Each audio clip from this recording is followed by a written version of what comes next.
Le nouveau Ghast est enfin disponible et vous le voyez, on a même accès aux shaders, c'est de toute beauté, on va voir ça aujourd'hui. Et bienvenue pour cette non pas snapshot parce que c'est pas encore sorti sur Java, mais bien bêta sur Bedrock. Au passage, je le montre jamais, donc lancez le launcher Minecraft, c'est celui avec le creeper vert, vous voyez en haut à gauche. Vous l'installez depuis le Xbox ou je crois que vous pouvez l'installer sur internet. Au passage, là on est en version encore avril, donc c'est un peu le bordel sur l'écran, mais on s'en fout, vous allez dans Bedrock, vous attendez un petit peu et au passage ici vous avez dernière preview. Là vous cliquez sur jouer, normalement vous avez dernière preview, je le montre jamais, mais c'est comme ça qu'on fait pour tester. Et tant qu'on y est, juste avant de montrer toutes les features, je suis sur le petit blog où ils annoncent les différentes choses. On voit donc qu'il va y avoir les shaders, le Ghast et tout.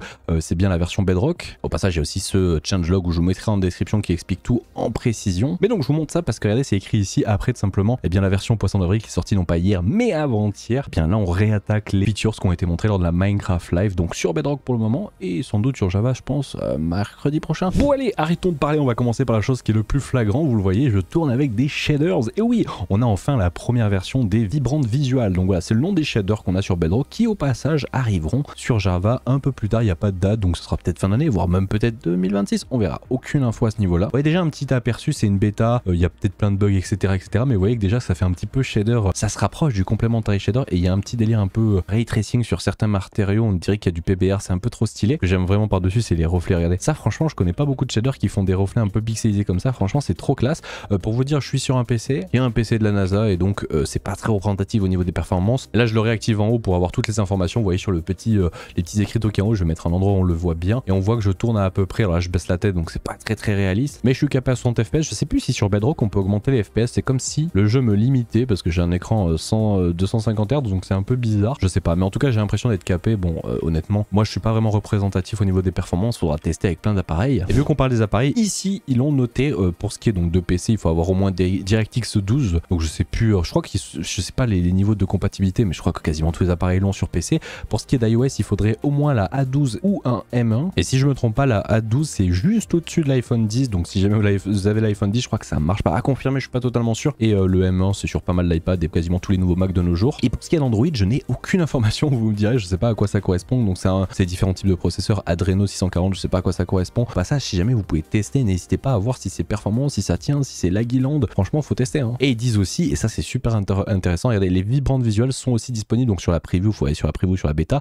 sur Xbox X et S, sur Xbox One, sur PS4, putain je m'y attendais pas, PS5, donc si jamais je crois sur le PS Store, le PlayStation Store ou sur l'Xbox, je sais plus trop comment on fait, mais vous cherchez Minecraft Preview ou Minecraft Beta, essayez de l'installer, essayez de le tester, donnez des avis, est-ce que ça tient, est-ce que ça lag, est-ce que c'est laggyland, franchement vraiment si vous pouvez donner des retours ça serait vraiment super intéressant. Je sais pas comment on les installe ces versions sur ces appareils là, donc cherchez un peu sur internet, j'avoue je l'ai pas là. Et dernière chose, si jamais vous testez les features, oubliez pas quand vous créez un monde, créer on s'en fout de ça, mais vous avez très important, vous pouvez vous mettre en créatif si vous le voulez. Dans expérience à gauche, vous voyez pas mon curseur mais c'est le dernier tout en bas à gauche, vous avez rééquilibrage en premier des villageois, vous l'activez si vous voulez, on s'en fout. Ce qui est super important c'est drop numéro 2 2025, vous voyez c'est le deuxième paramètre, on voit toujours pas ma souris, si je me mets comme ça c'est mieux mais on voit l'écran c'est pas grave. En tout cas vous voyez drop ici, drop numéro 2 2025, vous l'activez, c'est super important. Et aussi pour tester les vibrantes, c'est visuel ici vous l'activez, donc ça c'est pour tester les shaders et ça c'est pour tester les drops qu'on va aller voir juste après. Donc pour ce qui est de la personnalisation, je suis plutôt content, on a quelques petits paramètres, faudra vous me dire aussi si vous sur vos appareils vous les avez. Dans vidéo au passage vous descendez tout en bas, vous avez en fait en cliquant sur graphic mode ou le mode de graphisme en français je pense, vous avez simple et élaboré et vous avez avant-première technique différée en français, je pense ça doit être genre avant-première de visuel en anglais, je peux commencer la traduction. Là vous pouvez déjà présélectionner pas mal de choses, vous pouvez présélectionner par exemple si vous voulez vous voulez privilégier par exemple les performances, soit vraiment donc sans performance, ou le mettre en mode visuel, ou enfin vous pouvez aller dans les paramètres personnalisés juste en dessous en déroulant ça, et là c'est cool, on a plein de petits paramètres, on peut régler les niveaux de performance des qualités des ombres, on peut régler les brouillards, on peut régler le niveau de reflet, on peut régler le niveau de flou aussi, le mode de suréchantillonnage, ça c'est très lourd. Alors je vais chercher une image parce que je me rappelais plus, ouais, il y a le MSAA, enfin c'est plein de types de suréchantillonnage, pour les gens qui connaissent en anglais c'est simplement l'aliasing, donc voilà c'est très connu. Peut-être une image que vous a fait afficher, c'est très visuel, c'est sur les bordures, vous voyez la façon dont c'est géré, les pixelisations, que c'est plus ou moins mieux suréchantillonné, évidemment plus c'est propre, plus c'est lourd à faire tourner. Là on en a que deux pour le moment, je sais pas, j'ai pas testé lequel est le mieux. Et par contre vous avez la résolution, donc ça pour beaucoup de gens qui connaissent, c'est soit tu te mets par défaut en 100% ou tu réduis, ça veut dire 33, 50 etc, ça veut être plus... Moi j'ai mis tout à fond parce qu'on est fou, et franchement ça tourne bien. Bon on voit qu'il y a des petits trucs bizarres, genre quand je suis en plein soleil j'ai l'impression d'être j'ai pris des vacances là, hein, il fait chaud. Alors, franchement ouais ça rend bien pour une V1, hein, faut pas trop critiquer sur le fait qu'il y a pas mal de petits bugs, mais déjà pour une V1 regardez, bon il y a un effet un petit peu de reflet à la ray tracing, peut-être en mode surface sur les différents matériaux, c'est plutôt stylé, j'aime vraiment bien les reflets, c'est très classe. Petit regret juste, c'est sur toutes les gestions des lumières au niveau de la nuit. Par exemple, si je mets time set, on va mettre plutôt midnight, en pleine nuit, à moins que vous ayez une très bonne luminosité sur votre écran, vous voyez pas grand chose. Là je trouve c'est mieux que sur les photos qu'on avait eues. Sur certaines photos c'était catastrophique.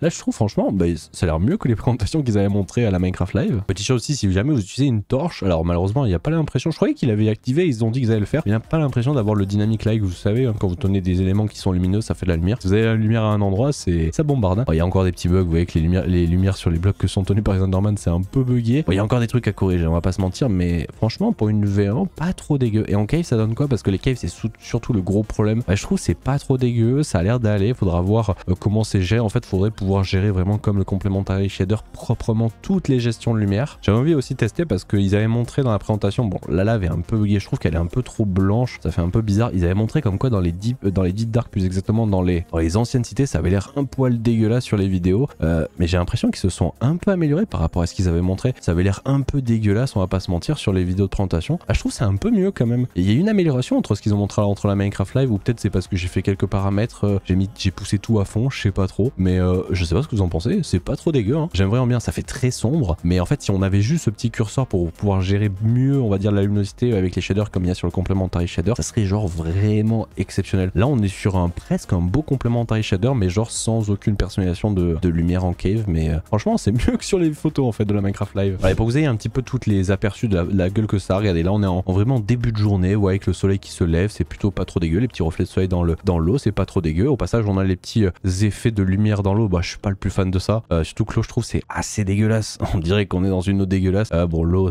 moi je suis pas très fan, mais en vrai franchement pas trop dégueu. On va se mettre en milieu de journée, voilà, alors pas midnight mais noon c'est un peu mieux. Alors le temps que ça s'actualise bien, en pleine journée, en pleine après-midi, à midi exactement, noon, bien ça donne un petit peu comme ça, c'est pas trop dégueu, un petit peu trop blanc à mon goût. En fait pour le moment c'est vraiment une très bonne base, il faudra peut-être régler quelques petits niveaux de lumière, si on pouvait les personnaliser nous-mêmes ça serait exceptionnel. Je teste un petit peu en fin de journée, regardez avec le soleil qui se couche, on commence à avoir de très belles couleurs, c'est vraiment les parties du jour qui sont les plus jolies de lever et coucher de soleil, c'est vraiment incroyable. Pour les gens qui se posent la question, ouais, même dans l'eau ça changerait en survie ou quoi que ce soit. Après je crois que plus on est profond, plus... Ah non, ça fait pas plus de luminosité que ça. Je trouve pas ça si joli que ça, l'eau, ça mériterait peut-être un peu de l'amélioration. Et aussi le passage de certains endroits à d'autres, par exemple quand vous êtes dans l'eau, regardez les lumières comment ça gère. Vous voyez, il y a genre des bugs, mais ça je pense qu'on peut le tenir au fait que ce soit une bêta, donc c'est pas très grave. Bon, vous me direz ce que vous en pensez, franchement, pour une V1, imaginez genre dans un an ce que ça donnera, même plus tôt encore, je pense même d'ici cet été. Je pense qu'ils ont déjà fait pas mal de nouveautés. Bon là par contre vraiment quand on est en plein soleil, franchement je suis parti sur les îles là où il fait chaud, parce que regardez j'ai pris un coup de soleil, hop, plus de soleil, c'est rapide, hein. Bon je vous laisserai tester, on va passer aux autres features parce que oui on a pas mal de nouveautés. Et pour ce faire, rendez-vous dans le Nether, comme ça déjà vous avez un petit aperçu du shader dans le Nether. Je trouve pas très fou, il y a un brouillard constant qui est un peu dégueulasse, peut-être il y aurait moyen de le désactiver, mais j'avoue j'ai un peu la flemme de demi-personnaliser. Mais ce qui va être intéressant c'est de regarder ça alors qu'il y a de la lave qui va tout péter. Mais non. Oh bon, j'ai juste enlevé les shaders parce que c'est vraiment impossible de voir dans le Nether sinon. Et regardez, donc vous mettez à côté de ces petits os là comme ça et vous allez donc trouver des ghasts dry, donc des ghasts séchés. Et au passage en parlant de ce ghasts séchés, Mojang a ajouté un craft. Est-ce que c'est bien, est-ce que c'est pas bien? Je sais pas, moi j'aime bien. C'est vrai qu'on n'a pas tous les raccourcis avec Bedrock, mais en gros vous faites juste avec 8 larmes de ghast et un bloc d'os en plein milieu, ça va vous donner un ghast séché. Alors est-ce que c'est bien ou pas bien qu'on puisse le crafter? Moi je m'en fous un peu. Déjà c'est cool pour la décor, regardez comment c'est stylé. Et j'ai l'impression ils ont... Ah ouais non, c'est quand on casse ça, il y a vraiment des bruits qui fait des bruits de ghast. Ok, je crois que c'était les os, ils avaient ajouté quelque chose. Mais plutôt stylé, franchement pour faire des petits décos c'est pas dégueu. Bon par contre maintenant il va falloir aller dans l'overworld pour changer eh bien ce ghast en un vrai petit ghast. De retour donc dans l'overworld, en fait ça va fonctionner super simplement. On va donc utiliser ce ghast séché, le mettre soit dans de l'eau comme ça où vous mettez de l'eau par dessus, vous voyez des petites particules vertes, ça fait du bruit. Et en fait il va se dessécher au fur et à mesure avec ces petites bouches qui vont devenir de plus en plus joyeux. Alors au passage ça va prendre exactement 20 minutes, donc ce qui équivaut en fait une journée entière du jeu Minecraft. Et à ce qui paraît il y a 3 états, donc en gros je pense qu'il y a un état comme ça, vous voyez, où il est un peu en mode il est énervé comme ça, il pleure, ou il est juste mort. Et en plus je pense qu'il y aura un autre état où il est un peu plus joyeux et après il est très joyeux et vous allez voir en fait, je vais pas laisser 20 minutes tourner, mais en fait tout simplement ça va devenir un ghastling. Il faut savoir qu'au passage le ghastling pour le moment je sais pas comment ça sera sur Java ou à terme, mais en fait il a pas d'œuf, il y a l'œuf du ghast tapis qu'on verra après et le ghast basique. Pour ce faire en fait soit vous attendez 20 minutes ou alors il y a une commande qui est simplement le /ghast et il faut le mettre en mode baby, ce qui fait que si je le fais spawn en fait il deviendra comme ça, littéralement un ghast tout joyeux. Regardez il a la bouche, alors c'est pas le happy, on verra après, mais il se balade normalement. S'il y a un joueur proche de lui, je crois dans 15 blocs plus précisément, il devrait suivre en fait le joueur, ce qui fait que si je bouge normalement vous allez voir il va me suivre, mais il faut que je sois dans un rayon de 16 blocs. Par contre si je vais trop rapidement il va essayer de target des blocs qui sont on va dire peaceful, comme par exemple la poule, et normalement il devrait suivre la poule, voilà. Et il est aussi dit que par contre il n'y a aucun joueur ni mob peaceful, bien simplement il va rester là où il est et sans bouger. J'aimerais tester ça mais ça va être compliqué, il y a trop de mobs. mob. Alors vous pouvez pas obtenir ce ghast à vie, il va pas rester comme ça à vie en mode baby ghast, en mode petit ghast, il fait des bruits trop mimes, c'est incroyable. En fait il va vous falloir des boules de neige, donc ça va le faire grandir plus vite, c'est littéralement comme si vous le nourrissez, et en fait au lieu que ça prenne 20 minutes pour qu'il grandisse, si vous le nourrissez avec de la neige, hop, il va devenir grand. Alors si on tire des boules de neige, il prend des dégâts, mais vous avez vu, il devient pas méchant pour autant. En fait il est tout joyeux, et là il a un petit sourire, c'est le happy ghast. Et là pareil, hein, il va suivre les joueurs. Alors par contre la bonne question c'est est-ce qu'il suit les mobs peaceful? Je pense pas, mais normalement il devrait suivre un joueur et se balader un peu n'importe comment. C'est stylé, hein, vous pourrez rien faire du ghast comme ça. Au passage je voulais tester, parce que ça on l'a vu pendant la Minecraft Live, donc normalement c'est quasi sûr qu'on peut, voilà, target en fait un petit bébé ghast sur une fence. Par contre la question c'est est-ce qu'on peut faire ça sur les grands? Je pense pas, mais peut-être que si. Eh bien si on peut, ah ça c'est pas mal ça, pour un peu les mettre comme ça, hop ils bougent pas. La question c'est est-ce qu'ils vont pas péter les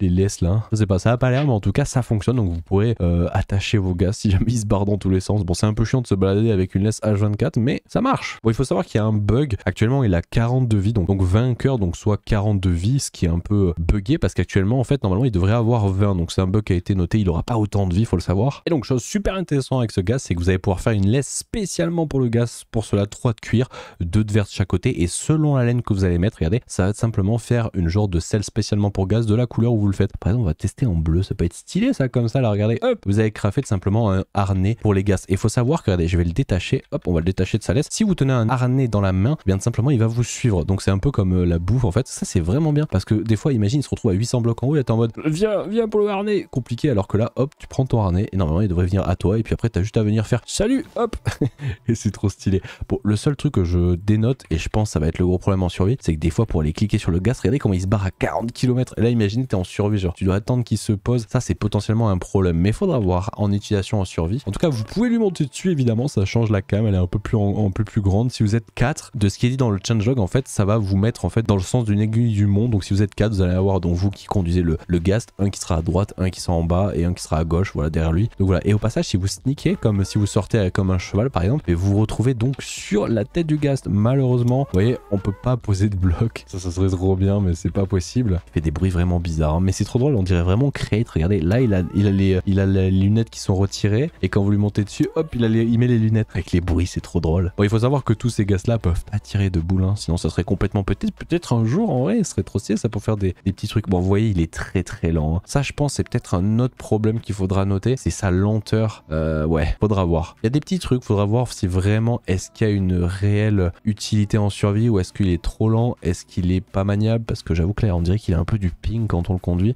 Faudra voir tout ça à tester en survie. En tout cas la feature est vraiment intéressante, surtout quand tu builds là pour pouvoir mettre des blocs et tout, ça peut être vraiment pas mal, mais faudra voir si c'est vraiment utile en pratique. Il y a pas mal de petites choses à savoir sur ce ghast. Déjà il va régénérer sa vie naturellement, je crois, comme à peu près tous les animaux que vous pouvez monter dessus, comme les chevaux, les cochons je crois de mémoire, mais surtout il va régénérer sa vie naturellement assez lentement. Par contre si X commence à pleuvoir, il commence à neiger, eh bien tout simplement il régénérera plus vite, donc ça peut être pas mal intéressant. Vous pouvez pas non plus aussi reproduire le ghast, ça c'est pas possible et c'est pas ajouté, enfin ils le disent pas, j'aimerais bien qu'ils le fassent, mais si vous êtes sur un ghast et que vous allez dans le nether, non, les autres ghasts vous tirent dessus. Ça serait stylé qu'ils soient en mode ah ouais t'es sur un ghast, vas-y on tire pas dessus parce que tu contrôles un autre ghast. Ça serait stylé mais c'est pas à jour malheureusement encore. Et il est aussi dit, c'est trop perturbant, mais si vous allez au niveau des nuages qui est extrêmement haut, et bien il régène aussi plus vite. What the fuck, pourquoi pas. J'ai fait quelques petits tests. Première chose, j'ai l'impression qu'on peut pas retirer le harnais, il n'y a pas d'interface ou quoi que ce soit. Aussi il est pas possible de jeter des items et genre l'item reste dessus, il passe à travers, donc ça serait un peu bête, on pourra pas faire de système qui le bloque parce que si tu fly, regardez hop il rebouge, donc c'est un bordel. Au passage j'ai vu ça, il est possible de les colorer. Alors sur Bedrock normalement je crois que ça se fait avec ça, mais oui il paraîtrait que non, il paraît que c'est avec simplement donc un dye et vous pouvez le recolorer, voilà, vous pouvez changer la couleur. Mais par contre j'ai remarqué que une fois que vous l'avez mis, je sais pas comment on fait pour le remettre, genre tu vois il y est là et vont pas le faire changer de, peut-être avec un, je sais pas, une cisaille. Ah ouais, regardez, avec une shears, tu cliques dessus, ça l'enlève. Fallait le savoir, ça c'est pas écrit dans le changelog. Donc cisaille, vous cliquez dessus. Au passage, même comme il a pas de truc, tu peux quand même lui marcher dessus. Intéressant, et après tu peux lui en remettre une autre. Ok, cisaille, fallait le savoir ça. Et juste avant qu'on attaque une dernière feature que j'ai envie de tester, il faut savoir qu'ils ont ajouté pour la locator bar une game rule pour pouvoir la désactiver ou l'activer, par exemple si elle est à true ou false. Donc sur serveur quand vous la désactiver ou l'activer. Donc voilà, ça c'est quand vous êtes plusieurs, ça met des points, je vous avais fait une vidéo dessus. Et au passage, concernant les dry ghast, j'en ai pas parlé, mais vous voyez, plus il va évoluer, plus il aura une forme différente. Si vous récupérez la forme qu'il est et que vous le reposez ou que vous enlevez l'eau, et bien tout simplement la forme va reprendre du temps. Je sais pas si vous le cassez, s'il laisse la forme, mais en tout cas si vous enlevez l'eau, il va prendre le temps inverse en fait pour tout simplement redevenir en mode séché. Donc voilà, il garde pas son état si vous enlevez l'eau, mais en fait il garde son momentum. Donc si vous enlevez l'eau, il revient pas de zéro direct, il faut remettre l'eau et ça va juste avoir perdu quelques petites secondes quoi. Ok, j'aimerais tester notre feature, sauf que mon ghast a disparu, je crois. Ah ouais, non, il est là, c'est juste que sur Bedrock c'est un peu une catastrophe l'apparition des mobs. Ce que j'aimerais tester, c'est que j'ai amené mon second compte qui est ici. J'aimerais voir qu'est-ce qui se passe quand on bouge alors que le second compte... Ah ouais, c'est ça qui est... Vous voulez tester, mais vous le voyez en fait, quand on bouge, le joueur sur lequel il est, s'il est pas assis, eh bien il tombe en fait. Il est pas tracté par le joueur qui serait dessus. C'est ce que je voulais tester impérativement parce que ça aurait pu faire plus que 4 joueurs, mais finalement non, c'était la dernière chose à tester. Un joueur qui est toute seule dessus, bah, il se casse la gueule comme une